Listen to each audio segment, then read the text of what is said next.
Welcome to Deep Dive Lab, where we break down and dissect cutting-edge scientific research, from advanced biomedical technologies to breakthroughs in AI, materials science, chemistry, and physics, all told as compelling, easy-to-follow stories. And today, we're starting with something you probably have within arm's reach right now, your smartphone. Right, the defining tool of our era, for better or worse. Yeah, mostly for worse sometimes. But we all share this highly relatable, maybe slightly embarrassing modern habit. I mean, the average person looks at their smartphone like 144 times a day. Oh wow, that many. Yeah, it's wild. We unlock it to doom scroll social media, check a text, or, maybe just stare at the home screen to avoid making eye contact in an elevator. We've all been there. Exactly. But I want you to imagine something for a second. What if every single time you unlocked your screen, your phone was secretly giving you a mini physical? Like a completely passive health check running silently in the background just from you glancing at the glass. Right. Which brings us to the core mystery of today's deep dive. Here's a strange question. Why is it so incredibly hard to track one of the most basic signs of human life, the resting heart rate, accurately for everyone, regardless of their skin color or whether they own a fancy smartwatch? What's fascinating here is that the answer involves a radical rethinking of artificial intelligence. Hey, really? How so? Well, the researchers ultimately had to turn a complex math problem into a multiple-choice question just to teach an algorithm how to say, I don't know. Teaching a machine to admit when it's confused. I love that. Yeah, it's a huge shift. So, setting the mission for today, we are going to explore a groundbreaking June 2026 study published in the journal Nature, which cracks the code on turning standard smartphones into highly accurate, equitable, medical-grade heart monitors. It's an amazing piece of research. It really is. But to appreciate the solution, we have to look at the baseline knowledge first. Like, what did people originally believe about tracking resting heart rate? Right. So historically, capturing this vital biomarker for cardiovascular health, which predicts mortality, by the way, required a sustained period of rest. Which is hard to get. Exactly. Yeah. So that meant you either got a snapshot measurement during a doctor's visit, or you wore an expensive smartwatch, like an Apple Watch or Fitbit, 24/7. And relying on a doctor's visit for your resting heart rate is like checking your bank account once a year. That is a great way to put it. I mean, it doesn't give you the daily dashboard of your health, right? I read Plus, that. it can be skewed by the coffee you drank or traffic stress. Yeah, we call that white coat syndrome in the medical field. Your heart rate elevates simply because you are in a clinic. Right. Now, consumer wearables solve this by aggregating measurements all day to find your true baseline, but they have a massive socioeconomic flaw. They're expensive. Exactly. The people who statistically most need cardiovascular monitoring are the least likely to own these devices. But 90% of U.S. adults and like 69% of the global population own a smartphone.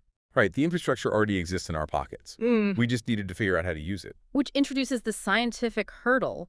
What actually confused scientists here? Because using a camera to read a pulse isn't entirely new, is it? No, not at all. It's called video-based remote photoplethysmography, or RPPG. RPPG. Okay. It reads the microscopic color changes in your face as blood pulses. Human blood absorbs green light, so every time your heart beats, your face becomes microscopically more red. So it absorbs slightly more green light from the environment. Exactly. And a digital camera sensor can pick up that minuscule drop in reflected green light to plot your exact heartbeat. That sounds like pure science fiction. It does, but in controlled labs, it works beautifully. But I'm guessing there's a but coming. A huge one. Yeah. In the free-living, real world, bad lighting, walking, talking, wearing hats, it falls apart completely. Because of all the visual noise. Yes. And the inequity problem is even worse. Existing RPPG tech is notoriously biased. It's just physics.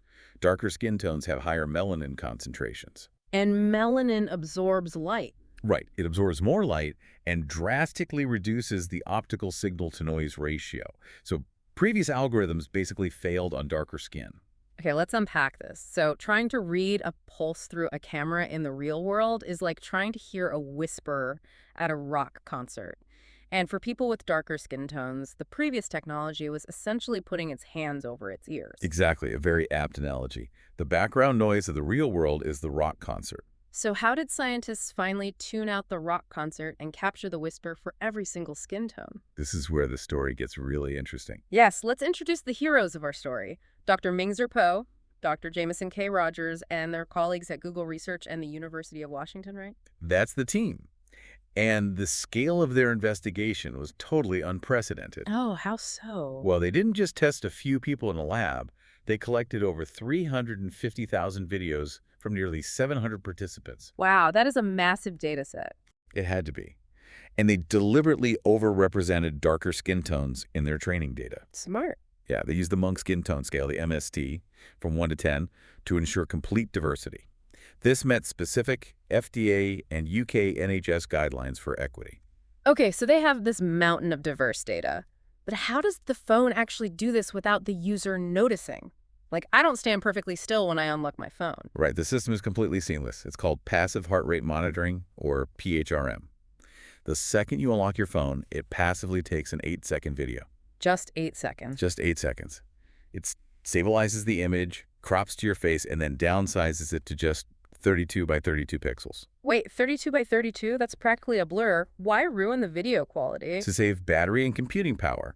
Plus, it effectively turns the face into a single uniform sensor, which helps filter out spatial noise. Oh, that makes sense. Yeah, and then it looks at the frame-by-frame pixel differences. Okay, here's where it gets really interesting. The researchers used a specific AI model, a temporal shift convolutional neural network, but with a massive twist. Yes, the classification twist. Right, because usually AI is asked to guess an exact number, which is called regression. But instead, the team turned it into a multiple-choice question, classification, with buckets for every heart rate from 40 to 180 beats per minute. And why this matters is just brilliant. By doing this, the AI could express uncertainty. Like calculating a weather forecast instead of throwing a dart. Exactly. If you're walking or in the dark, the AI's probability distribution would flatten out across all those buckets. So it's the AI equivalent of throwing its hands up and saying, I have absolutely no idea. Yes.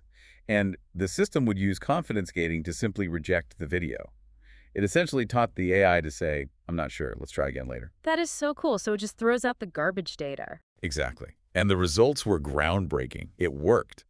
Validated against medical-grade ECG chest straps, like the Polar H10 and Fitbits, the PHRM system achieved a mean absolute percentage error of less than 10%. Across all skin tones. Across all skin tones. It outperformed 15 state-of-the-art existing models by a landslide. That is incredible. It really is. Yeah. It met the pre-specified non-inferiority target, meaning it was officially proven to be equitable and fair for all skin pigmentation groups. So for you listening, what does this actually mean for you? It means your ordinary smartphone camera is now capable of medical-grade heart rate tracking just by you glancing at it to check your messages. If we connect this to the bigger picture, it's not just a neat camera trick. It's about the democratization of healthcare.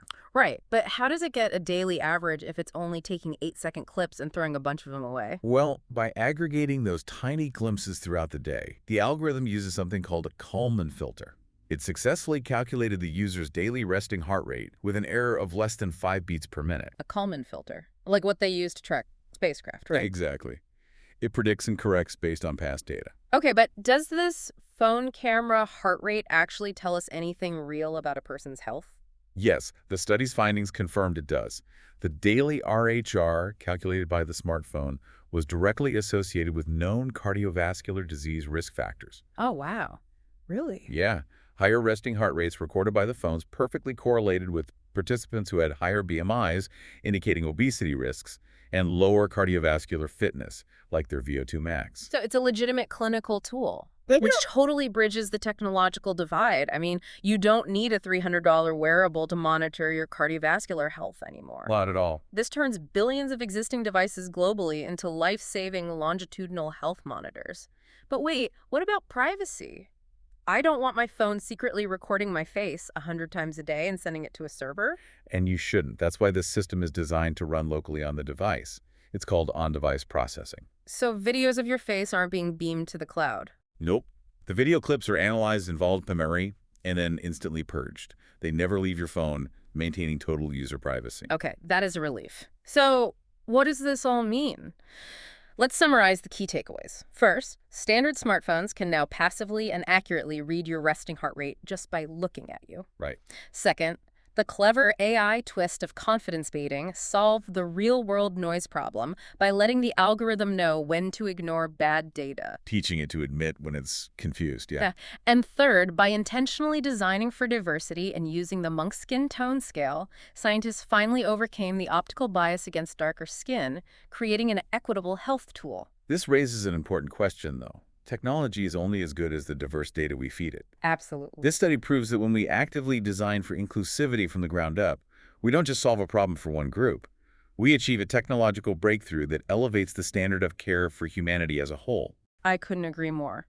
Pushing the boundaries of the data pushes the boundaries of the math.